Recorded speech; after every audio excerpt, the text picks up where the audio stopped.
আসসালামু আলাইকুম, আশা করি সবাই ভালো আছেন। আলহামদুলিল্লাহ আমি ভালো আছি।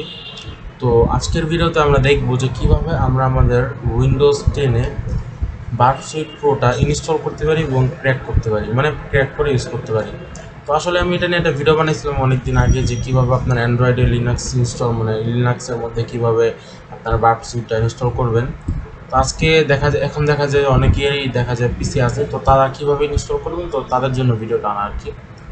তো প্রথমে আমরা আমাদের যেটা লাগবে, আমাদের একটা যে উইন্ডোজের যে আপনাদের কনফিগারেশন লাগবে, সেটা আপনার অনেক লো হলেও সমস্যা নেই, কিন্তু আপনার যে মানে যে প্রসেসরটা আছে সেটা আপনাদের অবশ্যই 64 বিটের লাগবে, ঠিক আছে।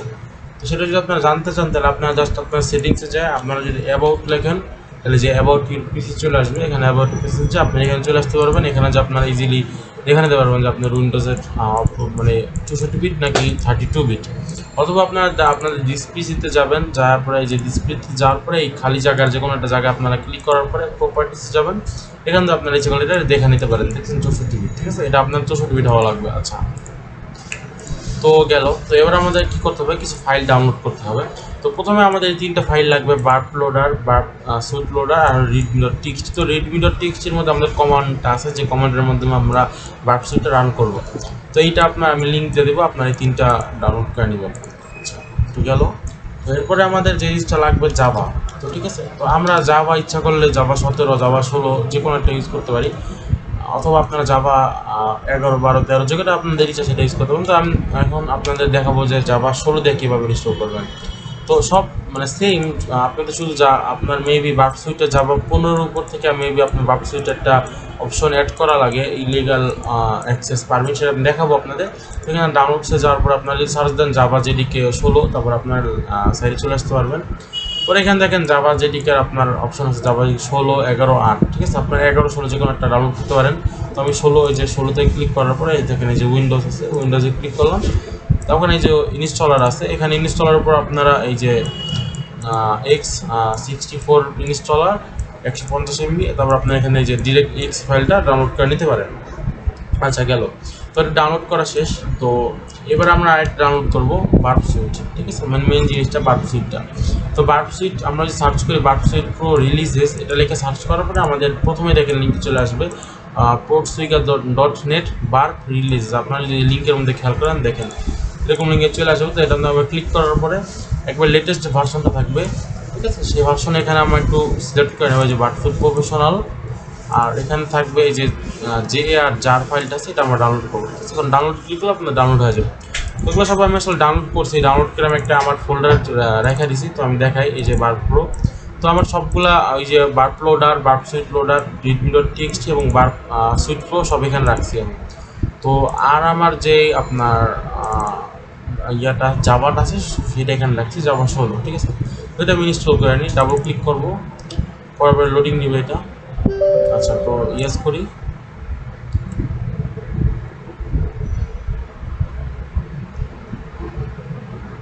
তো ওয়েট করবো। আচ্ছা, দেখেন প্রিপেয়ারিং টু ইনস্টল করতেছে।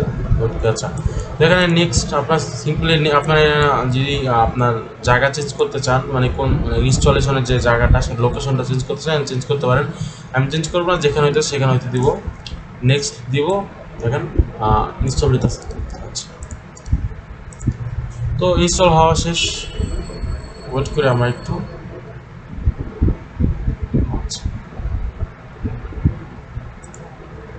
তো ততক্ষণে আমরা আপনারা এটা মনে রাখবেন, আপনাদের কিন্তু অবশ্যই যে আমার যে ফাইলগুলো দিছি আমি, মানে বার্প সুইটের যে ফাইলগুলো আর আপনার বার্প সুইট প্রো যে ফাইলটা থাকবে, সব কিন্তু একটা ফোল্ডার রাখতে হবে, ঠিক আছে। তো দেখেন মনে করেন আমি সবগুলো ফাইল একটা ফোল্ডার বানাইলাম, বার্প প্রো লেখা, এটার মধ্যে আমি সবগুলো ফাইল রেখে দিলাম এইভাবে আর কি। আপনারা এইভাবে একটা ফোল্ডার রেখে দেবেন। তো এখানে দেখেন ডাউনলোড করা, ইনস্টল করা শেষ। তো আমি ক্লোজ করে দিলাম। আমরা ইনশিওর হইতে চাই যদি যে আমাদের ডাউনলোড হয়েছে নাকি, আমরা আমাদের সার্চ বারে যে সিএমডি লিখবো, সিএমডি ঢোকার পরে আমরা জাস্ট এখান দিয়ে আমরা যদি লিখি জাভা, যে জাভা, তো দেখেন আপনার একটা আউটপুট আসছে। আমরা যদি লিখি যে Java minus version, just ensure হওয়ার জন্য যে জাভা ভার্সনটা কত এবং জাভাটা ইনস্টল হয়েছে নাকি। তো দেখেন এখানে জাভার ভার্সনটা আসছে 16.0.2, ঠিক আছে, এবং জাভাটা ইনস্টল হয়েছে। আচ্ছা, এই গেল। তো তো আমাদের মেইন কাজ শেষ। তো এবার আমাদের একটু কনফিগারেশন করতে হবে, মানে আমাদের একটু কমান্ডটা সেট করতে হবে। আচ্ছা, তো এই যে readme.txt আছে, এটা আমরা ডাবল ক্লিক করে ওপেন করব। ওপেন করার পরে প্রথমে আমাদের যে কাজটা করতে হবে সেটা হলো এই যে প্রথমে যে দেখেন এই ফাইল লোকেশনটা, সেটা আমরা কাইটা জাস্ট জাভা দিয়ে দেবো। যেহেতু আমাদের এটা আসলে জাভার মানে জাভার যে মেইন যে কমান্ড সেটার লোকেশন দেওয়া ছিল, ঠিক আছে। তো আমরা ডিরেক্ট জাভা দিব, কারণ আমাদের জাভা পুরো সিস্টেম ওয়াইডলি ইনস্টল আছে, আমরা যে কোনো জায়গায় দিয়ে জাভা রাখলে এটা রান হবে, ঠিক আছে। এরপর একটা এই যে অপশনটা অ্যাড করবো, এই যে ইলিগাল অ্যাক্সেস পারমিট। তো এই অপশনটা অ্যাড করার কারণ হলো এই অপশনটা হলো আপনার জাভা 15 এর উপরে যে ভার্সনগুলো আছে, তো সেগুলোর মধ্যে আপনাদের এই অপশনটা অ্যাড করা লাগবে না, তো আপনারা রান করতে পারবেন না। তো এরপরে এই কমান্ডার কাজ কি আসলে আমি জানি না। তারপরে জাভা এজেন্ট, মানে জাভা এজেন্ট কি করবে, এই যে বার্প সুইট মানে লোডার, এই লোডারের মাধ্যমে আপনার যে বার্প সুইটটা মানে পুরোটা থাকবে সেটা রান করবে, ঠিক আছে। তো এখানে আমি সব মানে ওরকমভাবে সেট করা নাই, তো আমি আপনার দেখে কীভাবে সেট করবেন। প্রথমে আপনার চলে আসবেন আপনার যে ফোল্ডারে আছেন, মানে যে ফোল্ডারে আপনি সব কিছু রাখছেন, আপনার ফাইলগুলো রাখছেন, ঠিক আছে।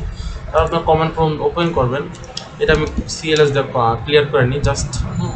এটা আমাদেরকে আপনারা ইজিলি কী করতে পারেন, জাস্ট এই যে এই ফাইলটার উপর একটা সিঙ্গেল ক্লিক করবেন, অথবা এই যে বার্প লোডার যে এটা আছে না, বার্প লোড 3R যার, এটার উপর আপনার একটা সিঙ্গেল ক্লিক করবেন। তার উপরে দেখেন অপশন আছে এই যে কপি পাথ, ঠিক আছে। তো এখানে কপি পাথ দিতে পারেন, অথবা আপনার কাজ করতে পারেন এটা ধরে নিয়ে ডিরেক্ট সিমটার মধ্যে ছাড়া দিতে পারেন। তো দেখেন এই যে এখানে কিন্তু আপনাদের ফুল যে পাথটা কিন্তু চলে আসছে, এটা আপনাদের ইচ্ছা।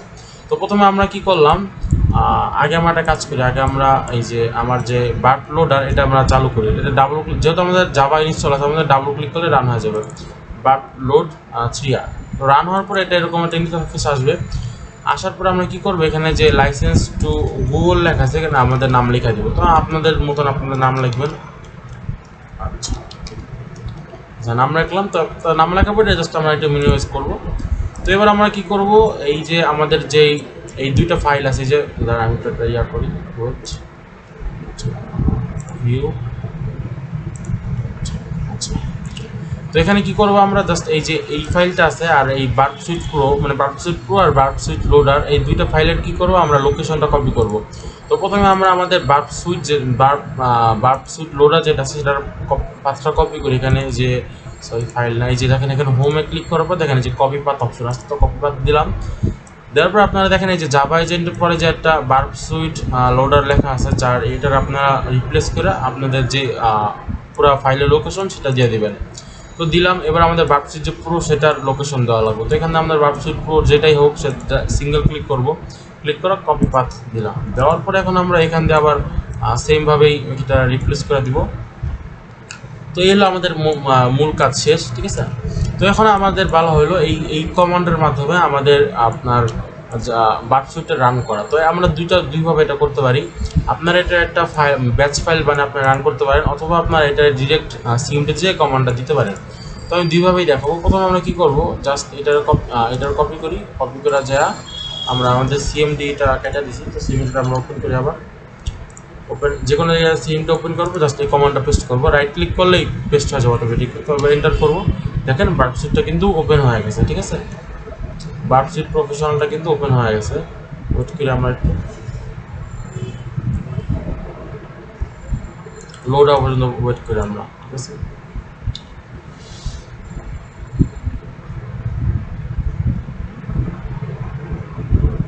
আচ্ছা, তো এখানে লাইসেন্স এগ্রিমেন্ট বলতেছে, তো আমি অ্যাকসেপ্ট দিলাম। তো এখানে দেখেন আমাদের বার্প সুইটটা সাকসেসফুলি রান হয়েছে।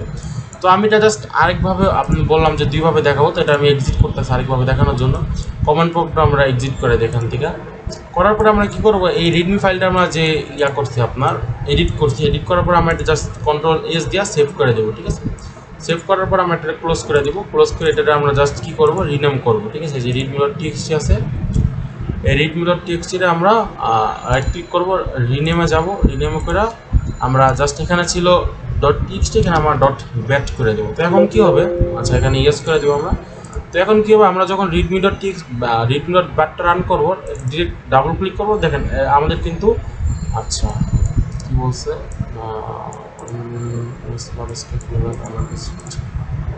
রানেনি, আচ্ছা যাই হোক। তো এটা কিন্তু সেমভাবে, আচ্ছা ওইটা আমরা আপনাদের ওরকম আসে মোর ইম্প্রুভ যে রান এনিওয়ে দিয়ে দিতে পারেন।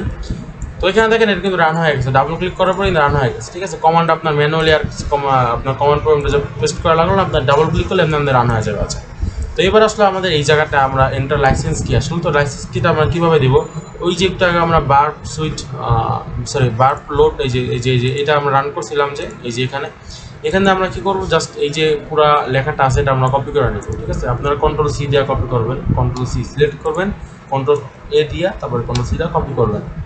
কপি করার পর জাস্ট এখানে যে লাইসেন্স কিটা দিতে বলছে আপনারা কন্ট্রোল ভি দিয়ে পেস্ট করে আপনারা নেক্সট দিয়ে দিবেন। তো নেক্সট দেওয়ার পরে দেখেন এখানে নিচে একটা ইয়ে আছে, আপনি দেখেন ম্যানুয়াল অ্যাক্টিভেশন। তো ম্যানুয়াল অ্যাক্টিভেশনে ক্লিক করব। ক্লিক করার পরে এখানে বলতেছে, দেখেন প্রথমটা আছে using your browser go to following your, ঠিক আছে। আর এই 2 নম্বরে বলতেছে যে copy the following data into the activation request field in your browser. তো আমাদের কিছু দরকার নেই, আমরা জাস্ট কী করবো, এই কপি রিকোয়েস্টে ক্লিক করবো, রিকোয়েস্টটা কপি হয়ে যাবে। তো এবার আমাদের বার্প লোডারে যাবো, যাওয়ার পরে এখানে জাস্ট এটারে কন্ট্রোল ভি দিয়ে পেস্ট করে দিব। তো পেস্ট করার সাথে সাথে দেখেন যে অ্যাক্টিভেশন রেসপন্স চলে আসবে এখানে। তো রেসপন্সটা আমরা কন্ট্রোল এ দিয়া মানে সিলেক্ট অল করবো, কন্ট্রোল সি দিয়ে কপি করবো। কপি করার পরে জাস্ট এখানে এসে পেস্ট করে দিব। তো দেখেন পেস্ট হয়েছে, এখন আমরা নেক্সট করবো। তো দেখেন নেক্সট করার পরে কী হলো, দেখেন your licence is successfully installed and activated, ঠিক আছে। ফিনিশ দিলে আমাদের বার্পশিট যে প্রো সেটা রান হয়ে যাবে। তো এটা আমরা অল টেম্পোরারি ফাইলস আমরা ডিলিট করে দিলাম। দেখেন উপরে খেয়াল করে দেখেন বার্পশিট প্রফেশনাল এই version license to BD hackers, ঠিক আছে। নেক্সট এবার আপনারা বার্পশিট রান করতে পারেন, রান করে আপনাদের যে কাজগুলো করা লাগবে সেগুলো আপনারা করতে পারেন ইজিলি। তো আমি পুরোপুরি দেখেন পুরোপুরি রান করে দেখা দিলাম। এবার আপনারা যে কোনো কিছু করতে পারেন, আপনারা যদি চান এখানে আপনার প্রক্সিতে যে আপনাদের যেহেতু এটার বিল্ট ইন ব্রাউজার আছে, আপনাদের আলাদাভাবে ব্রাউজার কষ্ট করে কনফিগার করার কোনো দরকার নেই। দেখেন এখানে ওপেন ব্রাউজার দিলে এখান দিয়ে এটার বিল্ট ইন ব্রাউজার আছে। দেখেন আমি ওয়েট করি একটু, ওপেন ব্রাউজারে ক্লিক করছি, আমি ওয়েট করতে হবে। ক্রোমিয়াম ব্রাউজারটারে মডিফাইড করা আছে আপনার এই বার্পশিটের জন্য, তো এটার মধ্যে মানে বিল্ট ইন আর কি। ওয়েট করি আমরা। তো এখন এটা আমাদের কোনো দরকার নেই, যদি এটার কাজ শেষ আমরা এটা ক্লোজ করে দিতে পারি, কোনো সমস্যা নেই। আচ্ছা, তো দেখেন আমাদের যে ব্রাউজার সেটা রান হয়ে গেছে। এখন আমরা এই ব্রাউজারে যে আমরা যে কোনো কিছু আমরা ইন্টারসেপ্ট করতে পারবো, যেমন আমরা যদি দেখি google.com, আমরা যদি এখানে দেখেন এই যে রিকোয়েস্টটা কিন্তু এখানে ইন্টারসেপ্ট হয়েছে, ঠিক আছে। তো আমরা এখানে যে আমাদের যে কাজ করা দরকার সব কাজ ইজিলি এখান থেকে আমরা করতে পারবো বার্পশিট প্রোর মাধ্যমে। তো এখন আমরা ক্লোজ করে দিই এটা। তো এখন আমরা আমাদের মূল কাজকে আমরা যখনই বার্পশিটটা রান করতে যাব আপনারা কাজ করতে পারেন যে readme.bat, ঠিক আছে। এটা আপনারা কপি করে আপনাদের যে ডেস্কটপ সেখানে আপনারা পেস্ট করে রাখতে পারেন। জাস্ট এটা আপনারা যখন ক্লিক করবেন, তো এই যে ক্লিক করবেন এখন বার্পশিটটা রান হয়ে যাবে, ঠিক আছে। আপনাদের বারবার সিএম রিপিট করে কমান্ড দেওয়ার কোনো দরকার হবে না। আচ্ছা, তো আমি দেখাই দিলাম কীভাবে আপনারা কেমনি কী করবেন, এরপরে আপনাদের ইউজ করার দায়িত্ব আপনাদের। তো আপনারা ইচ্ছা করলে আমি ক্লোজ করি, আপনারা ইচ্ছা করলে এই যে .bat ফাইল এটা কিন্তু আপনারা ইচ্ছা করলে exe-তে কনভার্ট করে নিতে পারেন। তো আপনারা যদি বলেন তাহলে আমি সেটাও দেখাবো যে কীভাবে এই bat ফাইলটারে exe-তে কনভার্ট করতে পারেন। তো আশা করি সবাই বুঝতে পারছেন যে আমরা কীভাবে বার্পশিট প্রোটা ইনস্টল করবো আমাদের উইন্ডোজে। যদি কেউ না বুঝেন তাহলে অবশ্যই কমেন্টে জানাবেন। সবাই ভালো থাকবেন, আসসালামু আলাইকুম।